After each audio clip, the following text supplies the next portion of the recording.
हिमांशु बहुत तेज कदमों से कॉलोनी में एक घर की ओर बढ़ा जा रहा था। तभी उसकी नज़र एक जनरल स्टोर पर पड़ी।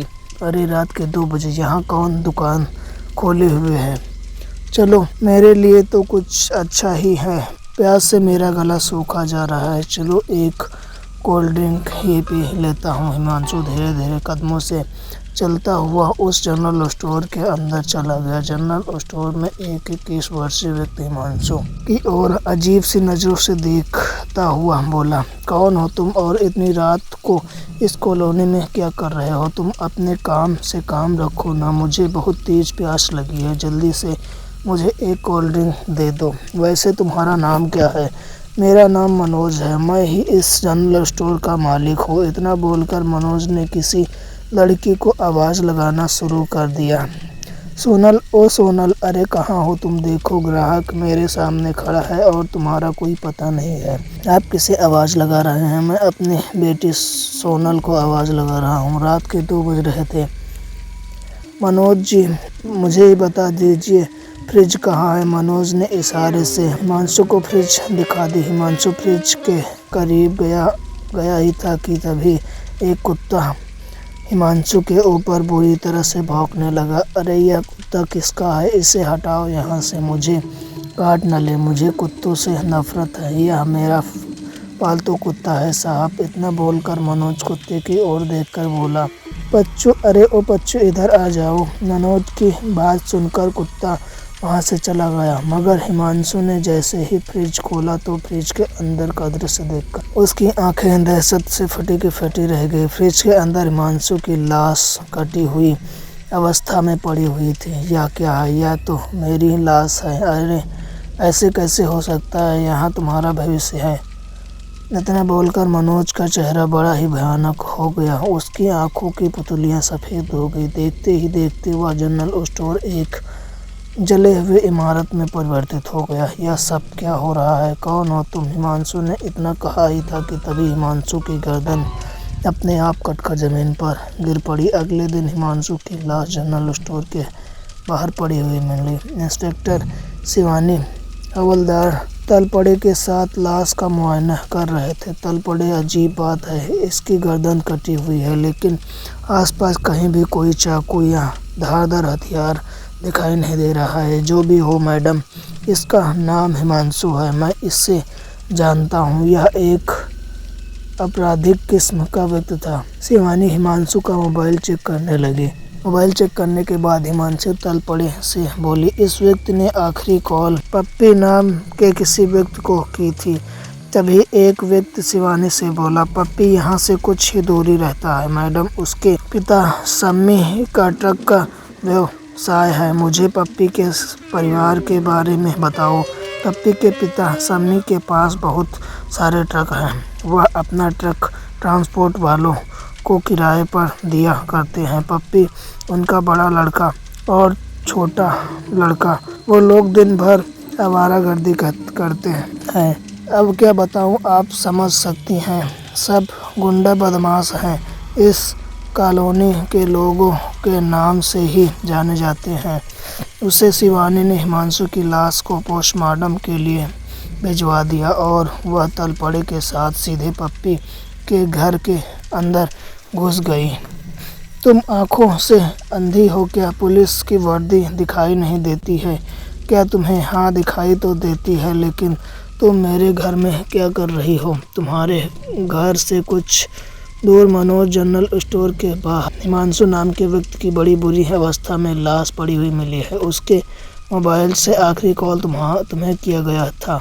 क्या तुम उस व्यक्ति को जानते हो? शिवानी की बात सुनकर पप्पी बुरी तरह से चौंकते हुए बोला, मैं उसे ज़्यादा अच्छी तरह से तो नहीं जानता था, बस नमस्ते तक ही मामला सीमित था। ऐसी बात है तो आधी रात के वक्त वह तुम्हारे पास क्यों आ रहा था? यह सब मुझे मालूम नहीं मैडम। जो भी हो, जब तक इस केस की कार्रवाई पूरी नहीं हो जाती तब तक तुम्हें शहर से बाहर नहीं जा सकते। इतना बोलकर शिवानी हवलदार तलपड़े के साथ वहाँ से चली गई। रात के समय पप्पी का छोटा भाई कहीं जाने के लिए तैयारी कर रहा था कि तभी उसका बड़ा भाई पप्पी बोला, रात के 11 बजे कहाँ जा रहे हो? कहाँ जा रहे हो? तुम्हें पता है ना, पिताजी कुछ दिनों के लिए घर से बाहर गए हैं। मैं कोई छोटा बच्चा नहीं हूँ भैया, थोड़ी देर बाद वापस आ जाऊँगा। तुम्हें पता है ना, हमारे खास आदमी हिमांशु की लाश मनोज जनरल स्टोर के सामने मिली है। यह बात मुझे बहुत अजीब लग रही है भैया। मनोज और इसके परिवार को मरे हुए 2 साल से ज़्यादा हो गए हैं, और वैसे भी हिमांशु एक अपराधी था, किसी ने मार दिया होगा उसे। टेंशन मत लो, इतना कहकर मनोज अपनी बाइक लेकर सीधे वहाँ से निकल गया। मगर जैसे ही मनोज के जनरल स्टोर पर पहुंचा, अचानक उसकी बाइक झटका देते हुए रुक गई। उसकी नज़र जब जनरल स्टोर के अंदर गई तो उसने देखा अंदर लाइट जल रही थी। जहाँ तक मैं जानता हूँ, यह जनरल स्टोर तो पिछले 2 साल से बंद है। आखिर यहाँ चल क्या रहा है? अंदर जाकर मुझे देखना चाहिए। वह सीधे जनरल स्टोर के अंदर चला गया, मगर जैसे ही उसने जनरल स्टोर के अंदर कदम रखा, अचानक जनरल स्टोर एक खंडहर में बदल गया। यह सब क्या हो रहा है? मुझे यहाँ से बाहर निकालो। इतना कहा ही था कि तभी अंधेरे में 2 बड़ी ही भयानक दिखने वाली आंखें चमकने लगी। उन आंखों को देखकर उसके शरीर से पसीने की धारा बहने लगी। कुछ ही क्षणों में एक भयानक दिखने वाली लड़की उसके सामने खड़ी हुई थी। यह नामुमकिन है, यह कैसे हो सकता है तुम? उसने इतना कहा ही था कि पीछे से उसके कंधे को किसी ने दबोच लिया। जैसे ही पलट कर देखा तो उसके सामने एक डरावना सा दिखने वाला व्यक्ति खड़ा था और उसे अपने आंखों से घूरे जा रहा था। अगले ही पल एक बड़ी ही भयानक दिखने वाली कुत्ता, जो अपने साइड से 5 फुट बड़ा था, उसने उसके ऊपर हमला कर दिया। उसकी चीखें जनरल स्टोर के अंदर घुट कर रह गई।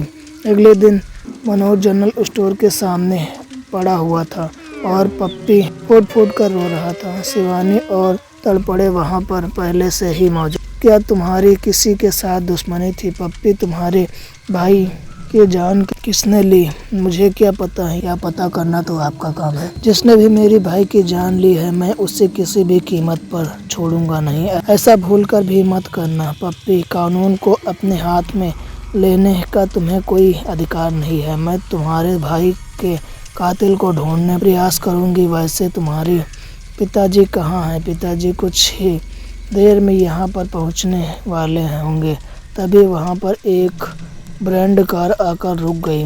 कार के अंदर से एक बूढ़ा व्यक्ति रोता हुआ बाहर निकला। क्या आप ही सम्मी हैं? मुझे आपके बेटे का अफसोस है। मैं उसके हत्यारे को ढूंढ निकालूंगी। तुम्हें अब कुछ भी नहीं करने की ज़रूरत है।